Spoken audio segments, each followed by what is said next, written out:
at the range with a Galil ARM. If you're not familiar with the Galil, it's pretty much a love child between the FAL and the AK. If you take a look at the internals, they're very similar to an AK, and obviously this stock is pretty much right off of a FAL paratrooper model. 18-inch barrel, standard capacity is a 35-round magazine, chambered in 5.56. They have these 50-round extendo clips available, which is a nice option. It's got that upturned charging handle like a standard AK. And over here on the side, you can see it does have the ability to mount a side scope rail if you choose to do so. But for today, I'm just going to be running irons, but it has a nice set of peep sights, adjustable for both 300 and 500 meters. This particular Galil is made by James River Armory on a Bula receiver. A couple other differences to point out between this and an AK is the magazine release on here. You can see it's kind of got a little cover around the back there, but the magazine release does come out a little bit, so if your fingers are long enough, you can just go ahead and hit that forward and it's going to release that mag for you. Also, this has ambidextrous safety, so you can work the safety on the right, but it also has the safety over here on the grip that you can use as well. So we're going to have some fun with it and see how it does.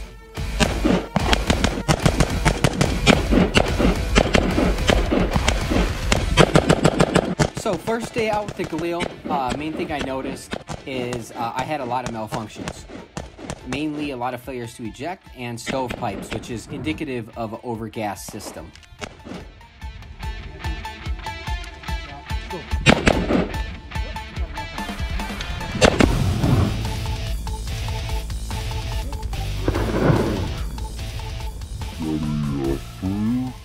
Out here at the range, day 2 with the Galil ARM. As you have seen, had some issues on that first day, mainly a lot of failure to extract the chamber, which is typically due to an overgas system. I noticed that on a couple occasions this bolt was moving pretty sluggish, and a couple times didn't go all the way into battery. So I went ahead and I replaced the recoil spring with the Wolf Extra Power AK recoil spring, and we're going to see if that helps out a little bit and then take it from there.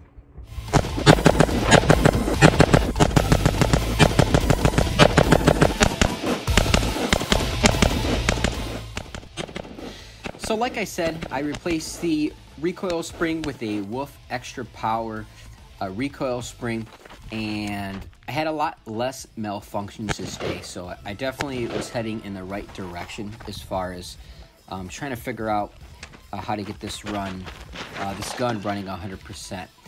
But I still did have some issues, as you're about to see here. Similar issues to day 1, failures to eject and stovepipes, albeit there were a lot less.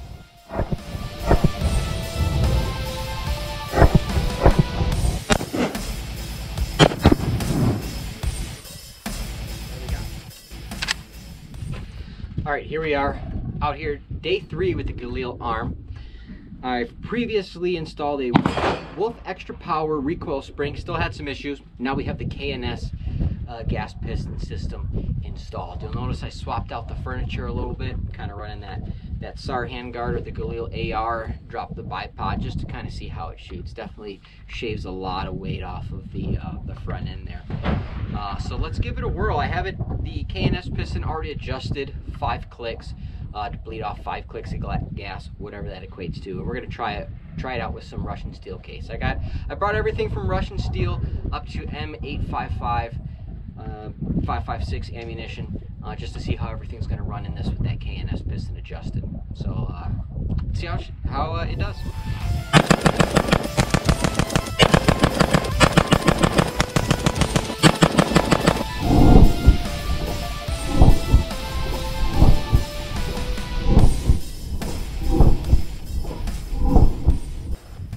So just with that KNS installed on top of that Wolf XP spring, it seems like even without bleeding off any gas, it's already running a whole lot better.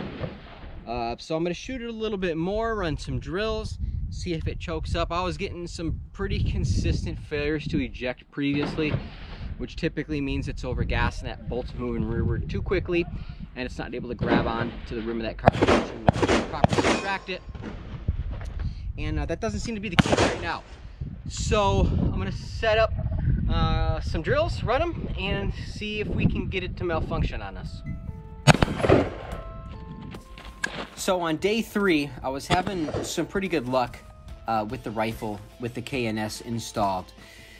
And I was running several different types of ammunition just to kind of really make sure it was dialed in and kind of test how it was going to run with the different types.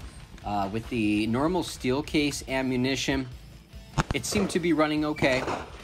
Had a few hiccups, which could be common because of that KNS gas piston system. Those rounds just might not have had enough power to get the cycle. And then with the standard brass case 55 grain ammo and even the M193, I was getting really good results with very minimal malfunctions.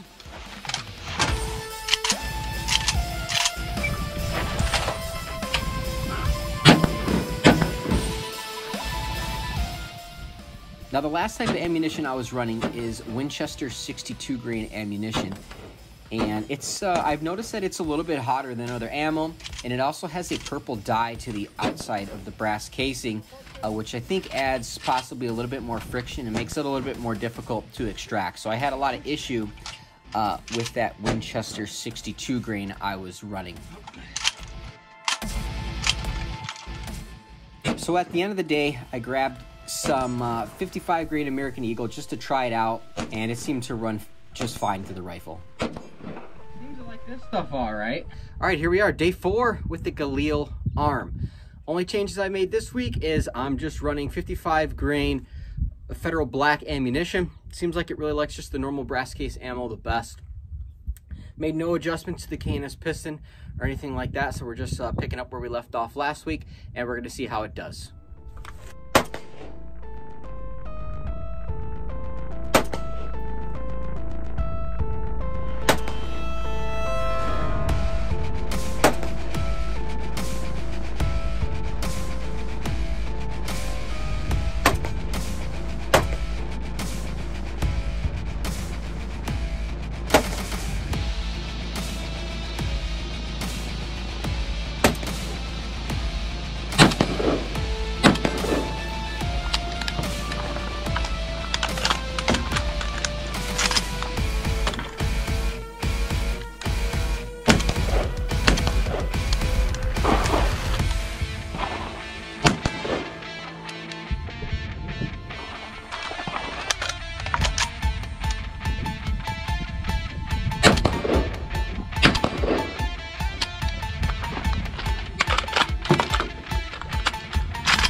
So day 4, using the 55 grain Federal Black 223 ammunition, I had the best results so far. I believe I only had about 2 or 3 malfunctions throughout the day.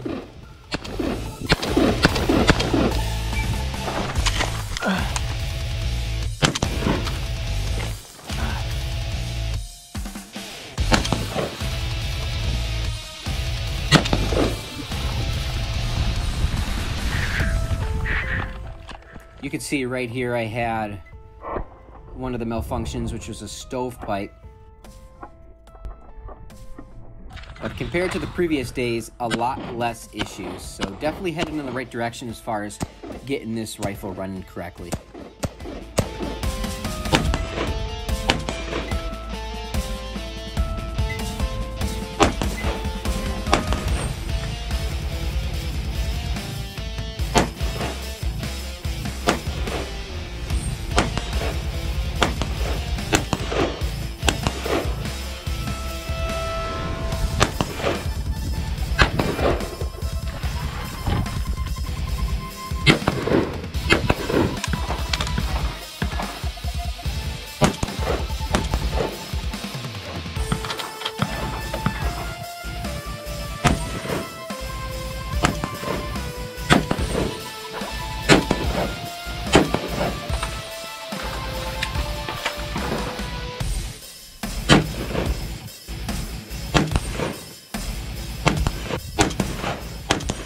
Alright, so final thoughts after day 4 with the James River Armory Galil ARM. As you could tell, it had some issues. Most of those issues are going to be due to this particular one being overgassed, at least with 5.56 or 223 55 grain ammunition, just your standard stuff there. Didn't shoot a whole lot of steel case through here, but the typical stuff you're going to be running through these in the ammunition it was designed for has shown this particular rifle to be overgassed. All right, it has the Wolf XP recoil spring as well as the KNS adjustable gas piston. So that KNS piston helps a lot. I think I'm at 35 or 40 clicks already, so it's pretty open up, which just kind of tells you how overgassed this rifle was. Especially in summer months, summertime, it's getting a lot hotter out, guns run hotter, and that overgassing is going to be more and more of an issue, and that's going to be particularly the case with 5.56 rifles, 5.56 AKs, and their cousins like the Galil. So the 5.56 round itself is a great round. I love 5.56 AKs, as you know. But the 5.56 has less of a taper on there, so it is more prone to extraction issues if you have a problem with your gassing or your chamber area. My 5.56 AKs, no issues. They're set up, they run great the way they are. This Galil definitely overgassed. Like I said, that KNS piston's helping a lot, but as it gets hotter and the days go on, you start to see some failures to extract as well as some stovepiping issues. So I think I just got to really get that KNS piston really adjusted. I like to adjust them to the point where they're still I'd rather be slightly overgassed than slightly undergassed, especially when you're shooting this and then the temperature cuts down in the wintertime and then it's not going to cycle at all. So I like to make sure that I'm pretty conservative with my adjustment with that KNS piston. But all in all, it's definitely worth checking out. If you're going to get one of these JRAs, you might want to think about investing in that KNS gas piston system. It's definitely a lot more lighter and maneuverable without that bipod attach and that chonky bipod grip. That's just basically a square block with the opening on the bottom. This is their SAR or their Galil AR handguard, and it definitely feels a lot better in the hand with that. 18-inch barrel, iron sights. It does have a slot on the side for a scope rail, but there's really not a whole lot available. So for the most part, you are dealing with iron sights only. The iron sights are pretty decent. You have the option of running a 300 yard or a 500 yard setting for the rear sight, and then you can run it in the middle to run night sight on there.